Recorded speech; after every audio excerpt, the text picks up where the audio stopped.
Chers élèves, bienvenue dans cette nouvelle vidéo qui va retracer la partie de l'offre dans la rédaction commerciale. Donc, je vous rappelle en fait la démarche telle qu'elle se passe. Donc, quand vous avez la vidéo, vous revoyez des parties si vous en avez besoin. C'est un support qui vous permet de revoir à plusieurs reprises, puis de le revoir tranquillement. Deuxième chose, je vous demanderai d'avoir votre livret SA ouvert à côté avec un crayon pour la prise de notes, ou un stylo, ou une prise de notes informatique, c'est vous qui le savez. Troisième chose, qui est importante. Je rappelle un tout petit peu, donc toute la communication commerciale se passe de la manière suivante. Nous avons une demande d'offre, donc je vais vers un vendeur et lui demande par exemple un document précis ou un élément précis avec une offre, donc avec les prix et les conditions, à la suite de laquelle il m'envoie une offre. Cette offre-là, donc, elle est supposée être précise au niveau des totaux et au niveau des spécifications. À la suite de l'offre, je lui envoie donc ma commande, si elle me convient, donc si l'offre me convient, donc j'envoie ma commande et à partir de là, je rentre dans la partie juridique, c'est-à-dire qu'à partir du moment où je fais une commande, je suis supposé le rémunérer, le rétribuer, lui donner de l'argent, le payer, si vous voulez, pour les éléments pour les produits qu'il va m'envoyer. Et à la fin, si quand je reçois les produits, je détecte une erreur ou quelque chose au niveau de la production, au niveau de la quantité, ou un produit qui est défectueux, ou des produits qui sont périmés, dans ce cas-là, je rentre dans la partie réclamation qui est aussi dans la partie juridique. Donc, revenons donc dans la partie de l'offre. Dans l'offre, dans la page 134 de votre livre ICA, nous avons cet exemple-là. Donc, moi, je vous ai préparé un support de cours à côté qui est encore dans cette partie-là.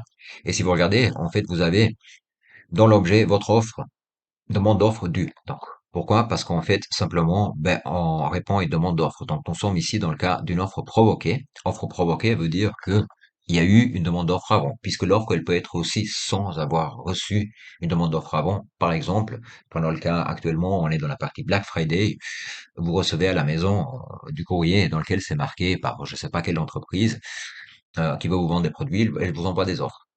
Donc là, on n'est pas dans le cas d'une offre provoquée, mais on est dans le cas d'une offre spontanée. Prenons donc plutôt le cas de l'offre provoquée, donc qui fait suite à une demande d'offre. Donc votre demande due, donc votre offre provoquée accusée de réception, on commence par votre requête due nous est bien parvenue et nous vous remercions de votre intérêt. Selon votre désir, nous avons l'avantage de vous soumettre l'offre suivante. Ça, c'est la deuxième phrase que vous avez ici. Selon votre désir, vous avez. Et ici, nous sommes dans le cas d'une animation, d'une fête qui doit être organisée. Donc, nous avons une offre pour les services qui nous sont proposés avec des prix qui sont donnés donc par une société qui s'occupe des animations. Donc, ça peut être un anniversaire, ça peut être autre chose. C'est une offre et puis c'est à nous de voir après si nous allons prendre cette entreprise ou pas. Donc, ici, si vous venez, donc, la deuxième phrase, c'est selon votre désir, nous avons davantage de soumettre l'ordre suivante. Mise en évidence, centrée. Nous citons bien de quoi il s'agit, l'animation. Ensuite, et nous avons les spécifications. Donc, quand on donne l'animation, on donne bien sûr la date, on donne bien sûr l'heure et le lieu. Donc, on est précis. Et les spécifications, ou le détail, avec des prix, d'accord, avec une validité, et le paiement qui doit être effectué jusqu'à une date précise. Donc, attention, encore une autre fois. On commence par accusé de réception si c'est une note provoquée. Selon votre désir, deux petits points. On met en mise en évidence centrée dans le cas précis l'événement avec date, heure précise, spécification technique et après, si vous voulez, un peu les conditions, c'est-à-dire la validité, le paiement et le prix par personne. Le prix, il est extrêmement important, évidemment. Donc, si je reviens donc sur mon document, ici, donc genre de marchandise, précision de thème, une personne de contact.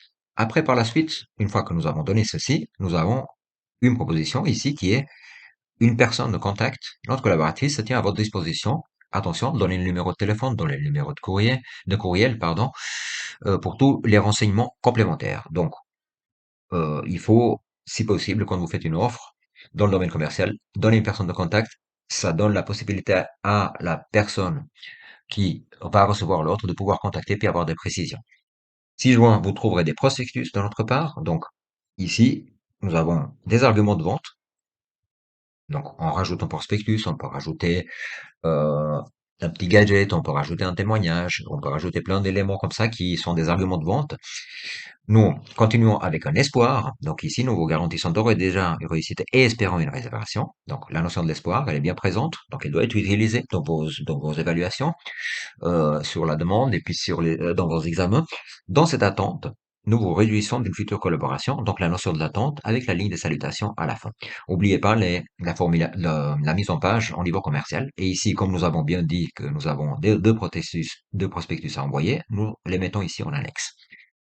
Pour une offre, il est conseillé de l'écrire sur une seule page, si possible. Pourquoi? Parce que ça facilite la lecture. Attention, je reviens ici donc sur les escomptes, le rabais et la ristourne, et ainsi de suite. Une escompte, c'est une réduction pour un client qui paye comptant dans les 10 jours. Donc, nous allons recevoir l'argent assez rapidement. Donc, pour cette raison-là, on peut baisser le prix. Donc, ça s'appelle un escompte. Une remise, c'est réduction car c'est une grosse commande. Un rabais, c'est réduction car c'est un défaut de marchandise ou marchandise démodée. Et une ristourne, c'est à une période donnée, le client a commandé beaucoup, dépensé beaucoup d'argent. Donc, du coup, ben, on lui fait une ristourne. Donc, on appelle ceci une ristourne. Il faut essayer de tenir sur une page A4, je disais, parce que ça permet de lire rapidement et puis de vendre mieux le produit. Donc, réduire la police, si jamais votre formulation fait que vous ne pouvez pas tenir, vous pouvez un tout petit peu travailler avec votre mise en page, c'est-à-dire réduire la police, choisir une police plus petite, par exemple un arrow, ça vous permettra de pouvoir écrire beaucoup plus dans peu d'espace. Évidemment, il ne faut pas aller très loin parce que sinon ça devient illisible. Travailler avec les espacements démons. Attention, n'allez pas plus que 3 ou moins 3, d'accord? Respecter la charte graphique. Qu'est-ce que c'est la charte graphique? Donc ici, si vous regardez, ben, vous avez un logo, d'accord? Vous avez un type d'écriture, ben, on garde la même ici pour la charte graphique. On garde la même écriture ici que celle du logo.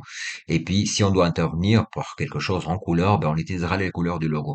D'accord? Et la mise en forme, la manière de faire, donc de travailler les documents, comme ça, il s'agit d'une question visuelle, ça permet de reconnaître nos lettres, nos rédactions commerciales, nos produits de rédaction commerciale, parmi d'autres. Et on sait que ça vient de notre entreprise. C'est une question de reconnaissance visuelle. Alors, objet et phrase au début de l'offre, un concentré de technologie. Depuis de nombreuses années, vous comptez par votre clientèle et augmentez vos chances de succès de votre site internet. La réussite de votre site internet est liée en grande partie au référencement. Par exemple, donc là, vous avez deux formulations avec lesquelles vous pouvez démarrer.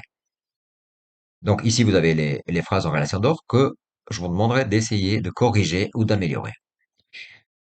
Ici, nous avons quelque chose qui est assez important, c'est le sens de la lecture d'une lettre. Donc, quand le client reçoit une lettre, une offre, il voit déjà à qui c'est adressé, ensuite qui l'envoie, à la fin, il descend un peu plus bas pour lire l'objet, il passe en diagonale pour voir qui l'a signé, il lit ici, donc, ce qui est marqué en bas de la lettre, et puis il revient, mais il lit rapidement en numéro 6 la lettre à la fin. Et vous avez que 20 secondes pour retenir l'attention.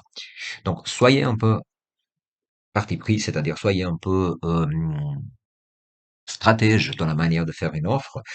C'est utiliser des stratégies, c'est-à-dire faire des lettres sur une page, faire des formulations correctes, précises et courtes, se baser dans le sens de la lecture qu'on vient d'expliquer, utiliser un langage clair, simple et direct, donner envie d'acheter, un teasing, c'est-à-dire mettre un gadget avec témoignage de notre client, création d'un slogan, par exemple. Ça peut être très intéressant aussi pour attirer l'attention. Soigner l'aspect visuel, nous l'avons dit, de police, de couleur, italique, difficile à lire, souligné, et plutôt dépassé. Donc, on n'utilise pas l'italique, le moins possible, voire pas du tout le souligné. On utilise le gras surtout, mais sans changer trop la grandeur de la police, parce qu'encore une autre fois, il ne faut pas retomber dans les exagérations d'ordre graphique. Le graphisme, il doit être effectivement soigné dès l'image, l'émotion, il doit respecter la charte graphique, encore une fois, pour les raisons que nous avons expliquées un tout petit peu plus haut. Dans la deuxième vidéo concernant l'offre, nous allons voir quel est le plan d'une offre et comment on peut faire une offre rapidement, que ce soit une offre euh, spontanée ou une offre provoquée.